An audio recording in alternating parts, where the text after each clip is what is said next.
Welcome. I'm Roommate. I'm here to review The Batman from 2022. This is going to be a spoiler-free review, and I will have a spoiler review up shortly. All right, all in all, I think it's a really great movie. My basic rating, I'm giving this a B, and I'm gonna refresh you on what that means. I have 7 tiers that I put movies in, and it goes from S to F. So S, A, B, C, D, E, F. B means I think the movie's good, it's well worth your time, it's quite enjoyable, while not exceptional. I feel like that's a bit misleading for this movie because it's a very good movie. I started off wanting to give it an S or an A, and as time went on, I kind of lowered my rating a little bit. It's an excellent movie, but it does have some flaws that I'll get to towards the end. Let's talk about what this movie does right. It does some things amazingly well. One of the best things this movie does is its art direction. Across the board, excellent art direction. The cinematography of this movie is gorgeous. There are so many well-composed shots. It's just really pretty to look at. In my Scream review, I said that movie looked really good, but this is on another level. This is very gorgeous cinematography throughout. Along with that, the movie makes an excellent use of color. It has a very selective color palette. Every scene limits the amount of colors that you see, and it feels very natural. It's not like they're changing the colors in post, like putting a filter over everything. It seems like deliberate decisions with the costuming, the set design, the lighting for the scene. They all come together to make sure that each scene is, while not always monochromatic, at least not very visually busy. But there are times where it does get monochromatic and it's very striking. If you've seen the promotional material for this movie, it makes a heavy use of the color red, and it's great. In reference to the lighting, we have a lot of use of silhouettes. Like this image that I chose as a backdrop, it looks really striking. Lots of use of the dark. It's just awesome. Also, there's a couple of times in the movie where they use inverted shots. I will talk more about it when those shots come up in my spoiler review. It's pretty impressive. Going ahead with the set design, Gotham City as a whole looks amazing. They really make it look like its own city. It doesn't look like anything in the real world as far as I can tell.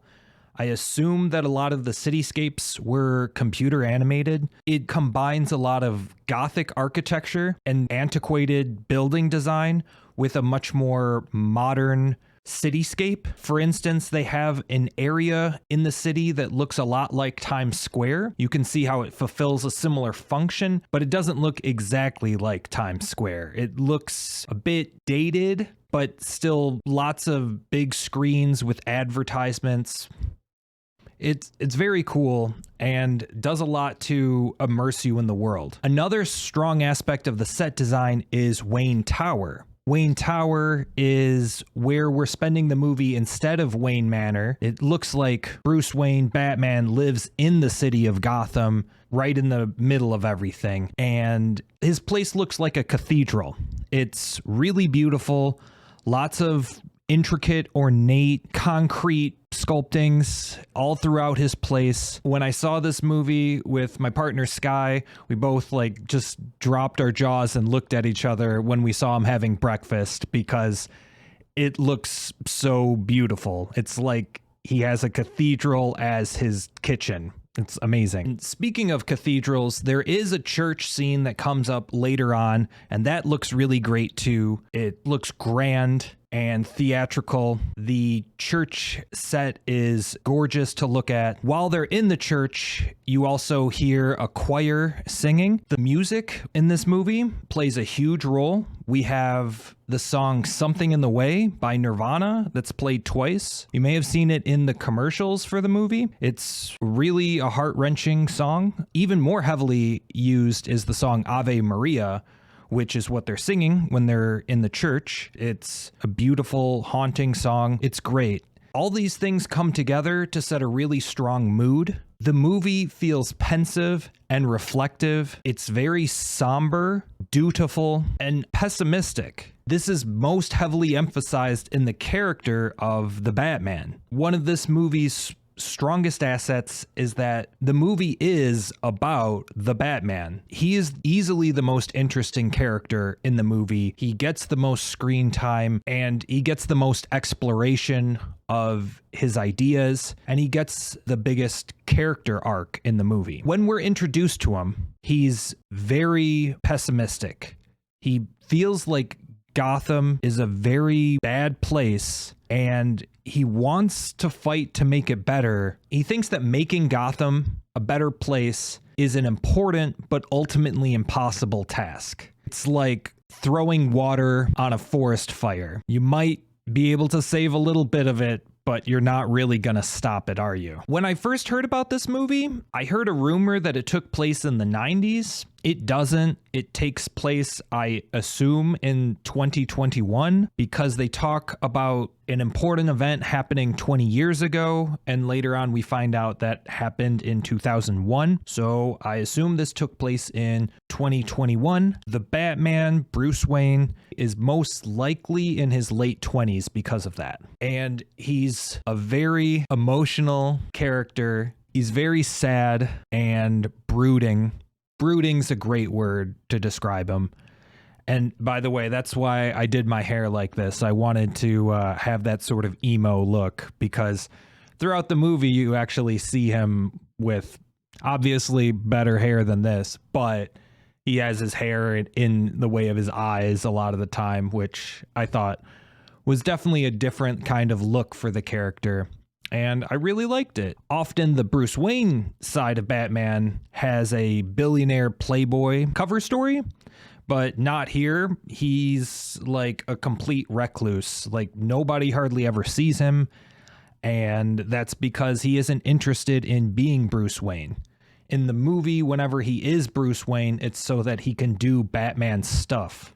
And I thought that was a really interesting take on the character. It helped make him a lot more intriguing. Alfred plays an important but small role in the movie, trying to keep Bruce from going into the darkness completely. He tells him to keep up a more positive appearance and to have faith in some of the better things that happen in the city and to have faith in his family's legacy. And I thought that Andy Serkis did a great job with him. I think that Robert Pattinson absolutely destroyed this role. He was so good at exactly this vision of Batman. It was really entertaining to watch him. It was a very compelling and believable performance.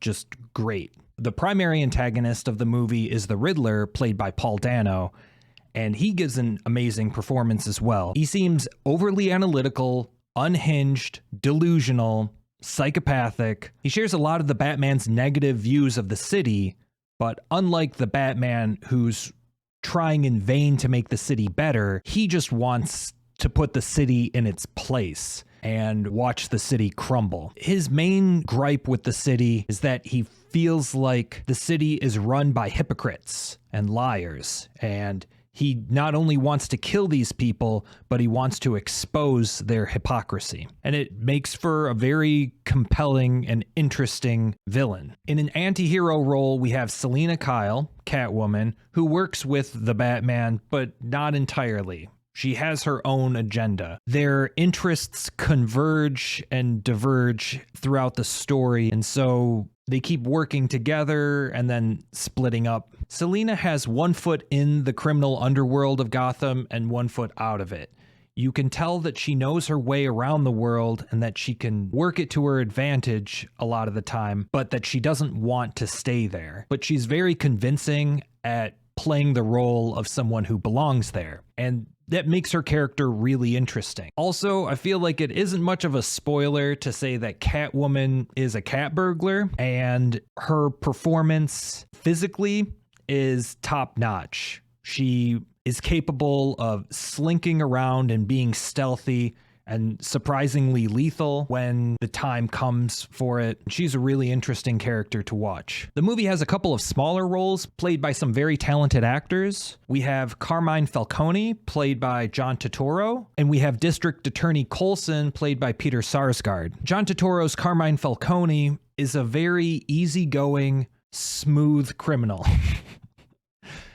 He's very comfortable in this underworld, and you can tell that he's already done all the mental gymnastics that he needs to feel like he's a pretty swell guy despite being a criminal overlord who, of course, is doing some really terrible things.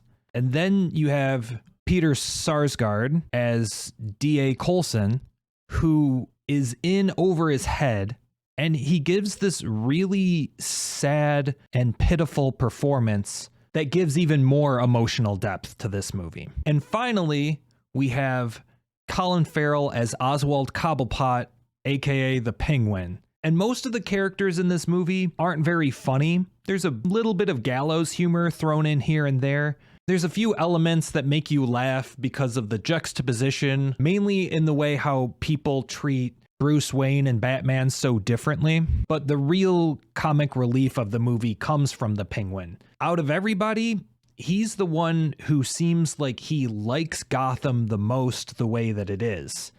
He's a very sleazy and capable, ambitious, up-and-coming crime lord, and he loves it. When he's put with his back up against the wall, you can tell that he really likes fighting for his place. And he's got a sense of humor about him. He's got some real charm to him, despite looking so gross. He's a great character to round out the cast. And to go back to the art direction, his makeup is amazing. His transformation into the Penguin is so seamless. I kept on looking to see if there was like some point on his face where you could tell where the makeup started and his real face ended, and I couldn't. He just looked like a different person, and it was really convincing and awesome. A great character design. He was very scarred up. He looked like heavy set, but a bit of a brawler kind of build. It was very cool. I'm really impressed with what they did with him. Working my way backwards, I'll say that Selena Kyle had some really great costuming as well. There's a couple of points where she needs to wear wigs throughout the story, and they look perfect for the sleazy kind of club that she's in. Also, it really makes her stand out because all the other colors are subdued, and then her wig is such a loud and bright color. It's really cool. Also, when she does her breaking and enterings, the outfits that they have for her are really nice. She has this little balaclava that has subtle bumps on the side, which sort of indicate like cat ears. And I thought that was a nice little touch. But in general, her breaking and entering outfit is very tight and ninja-like, and it just looks awesome. It reinforces her concept as a lethal agent of stealth. The Riddler's costume is really great.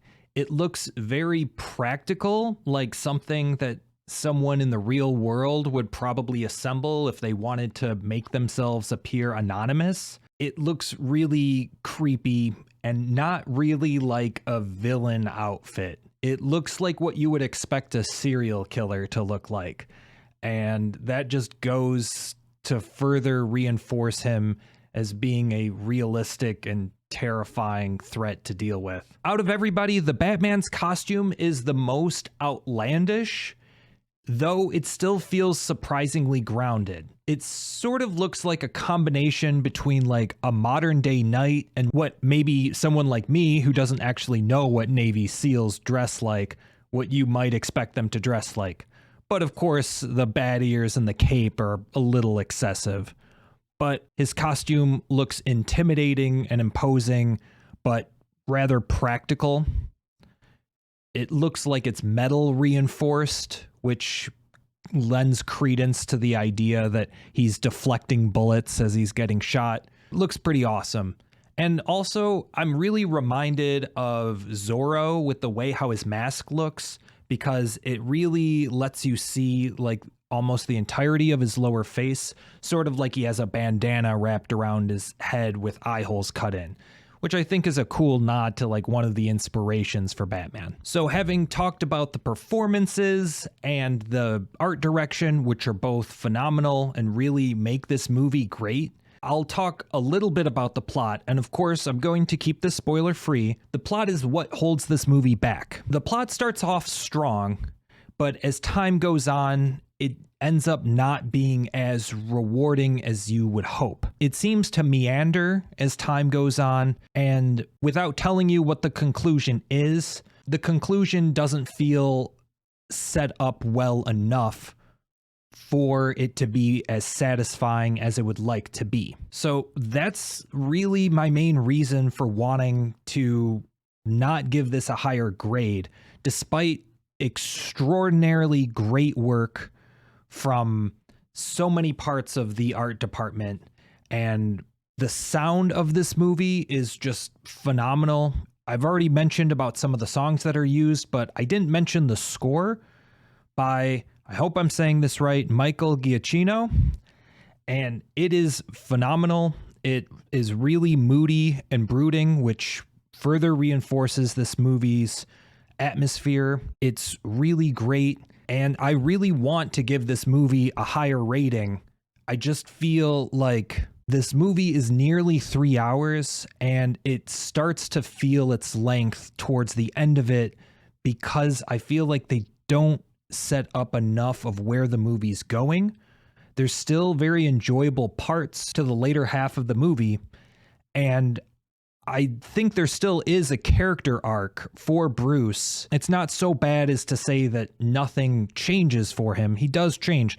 So it's by no means a terribly plotted movie, but I do feel like it needed to work on its pacing a lot better, and work on its setups and payoffs better, and then it would be more satisfying. As I'm recording this, I've just released my Tremors review, where I praised that movie so much for how it was able to set everything up and keep every scene flowing into one another. So it felt very quick moving. It felt like you never wanted to turn away because there was always something new going on.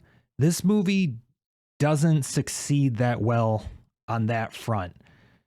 There are a lot of times where you don't really know what the next scene is going to be, and it can get a little tedious, especially towards the end. But even though I said it was a B, I would say it's definitely a high B. And I would say if you edited this movie down, it could probably be an A. However, I don't feel like just trimming out parts of the movie would be enough. I really do feel like it needed to be better scripted from the beginning to be that much more satisfying in bringing you towards the conclusion. Since the movie's primary antagonist is the Riddler, and he's leaving these clues for people to look into, it makes you wonder, maybe not knowing where the movie is going could be a good thing. And the next movie that I'm going to review for my 50 Shades of Horror series is The Sixth Sense. And I bet that most of you have heard about the twist in that movie, if you haven't already seen it.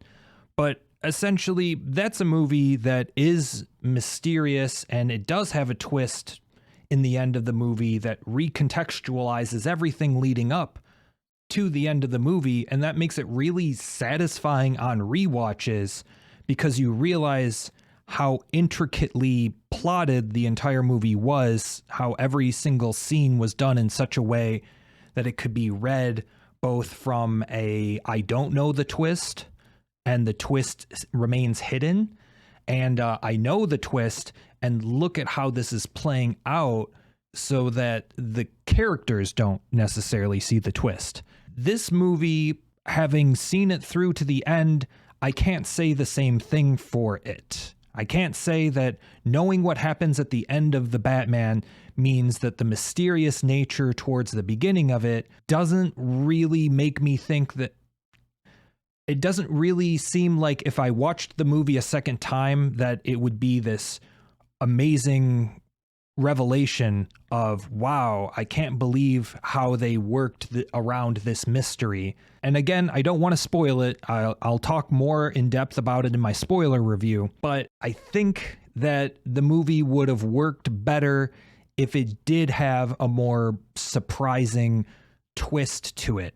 It needed a little bit something more so that when you got to the end of the movie, it kind of blew your mind a little bit. And I don't think this movie really succeeds in doing that. And that's the sort of thing you should be doing if you want a movie where you don't know where it's going. If it's a movie where you do know where it's going, you don't necessarily need to blow everybody's minds. But if you're waiting around, don't really know what's going to happen, it's really satisfying when you realize, oh, there is something that I should have seen coming from a mile away, but I didn't.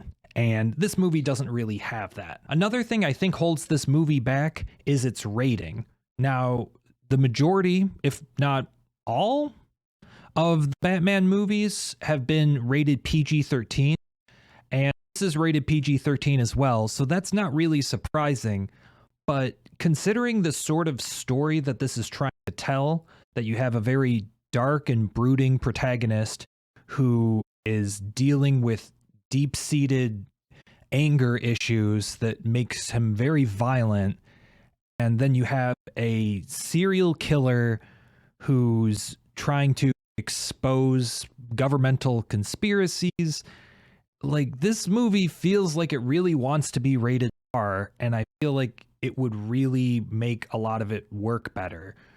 Nightclub scenes would be a lot more believable. It would make this city seem creamier and more disgusting. It would make the violence, especially by the antagonists, a lot more visceral, because they can only really hint at some of the terrible things that happen. And I really feel like that holds this movie back.